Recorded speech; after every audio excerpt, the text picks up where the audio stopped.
Kalian pernah mikir nggak sih, apa sebetulnya rahasia buat hidup bahagia? Nah, hari ini kita bakal cari jawabannya dari sebuah teks kuno yang isinya, wah, luar biasa relevan sampai sekarang, Mangala Sutta. Yuk, kita gali lebih dalam bareng-bareng. Ini nih pertanyaan klasik yang kayaknya semua orang di dunia ini tanyain. Gimana caranya biar hidup kita bahagia dan sejahtera? Ternyata pertanyaan ini tuh udah jadi perdebatan selama ribuan tahun loh. Dan ini membawa kita ke sebuah kisah yang luar biasa yang terjadi lebih dari 2500 tahun yang lalu. Oke, sekarang kita coba time travel sedikit ya.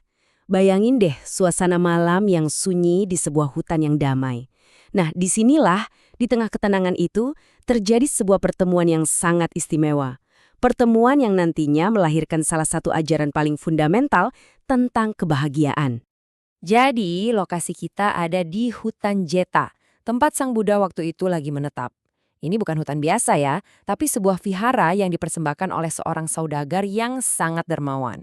Suasananya tuh tenang banget, tempat yang pas banget buat merenung. Di tengah heningnya malam itu, tiba-tiba ada sesuatu yang luar biasa terjadi. Sesosok dewa muncul dan cahayanya itu, wah, terang banget sampai menyinari seluruh hutan. Momen yang magis ini seolah jadi pertanda kalau ada sebuah kebenaran penting yang akan segera diungkap. Terus, ngapain nih dewa ini datang malam-malam? Ternyata dia bawa sebuah pertanyaan. Dan ini bukan pertanyaan sembarangan loh. Ini adalah sebuah teka-teki yang udah bikin bingung para dewa dan juga manusia dalam pencarian mereka akan kebahagiaan sejati. Nah, ini dia inti pertanyaannya. Sang dewa bertanya, mohon jelaskan apa sih berkah yang paling utama itu? Ini adalah pencarian akan manggala, sebuah kondisi di mana kita merasa aman, sejahtera, dan bahagia. Pertanyaan yang rasanya masih relevan banget kan buat kita hari ini? Setelah dengar pertanyaan yang dalam banget itu, Sang Buddha pun ngasih jawaban. Dan jawabannya, mungkin nggak seperti yang kalian bayangin. Jawabannya tuh bukan soal ritual, kekayaan, atau kekuatan-kekuatan gaib. Jawabannya jauh lebih sederhana, tapi benar-benar dalam. Coba deh kita resapi bareng-bareng kalimat ini. Tidak bergaul dengan orang yang tidak bijaksana, bergaul dengan orang bijaksana, dan menghormati yang patut dihormati. Itulah berkah utama. Keren banget ya. Jadi ternyata pondasi kebahagiaan sejati itu dimulai dari satu hal simpel. Siapa yang kita pilih untuk ada di lingkaran pergaulan kita? Oke, ayo kita bedah lebih dalam lagi. Ajaran ini benar-benar menekankan pentingnya kita memilih dengan siapa kita menghabiskan waktu. Jadi, apa sih bedanya antara bergaul dengan orang yang, maaf ya, dungu, sama orang yang bijaksana? Bedanya tuh jelas banget. Orang yang tidak bijaksana itu bawa pengaruh negatif.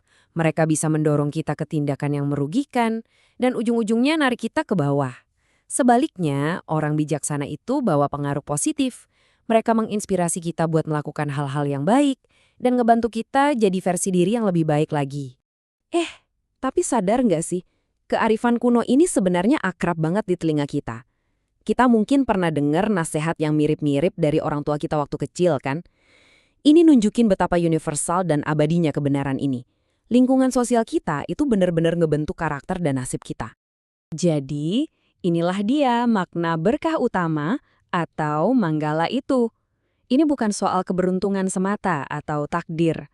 Ini adalah hasil dari pilihan sadar yang kita buat setiap hari, yang dimulai dengan memilih teman dan lingkungan yang mendukung pertumbuhan kita. Nah, pertanyaannya sekarang, gimana caranya kita menerapkan nasihat yang umurnya udah 2500 tahun ini di tengah kehidupan modern kita yang serba cepat ini? Ternyata caranya sangat praktis dan bisa kita terapkan langsung loh. Kita bisa melihatnya sebagai panduan 3 langkah yang simpel. Pertama, coba deh identifikasi siapa aja orang-orang bijaksana di sekitar kalian.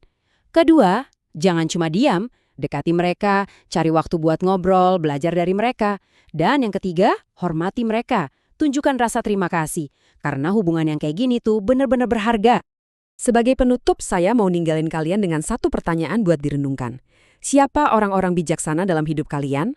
Siapa mentor, sahabat, atau panutan yang selalu ngedukung kalian? Dengan menyadari peran mereka, itu udah jadi langkah pertama buat secara sadar membangun kehidupan yang lebih bahagia dan penuh berkah. Terima kasih sudah menyimak.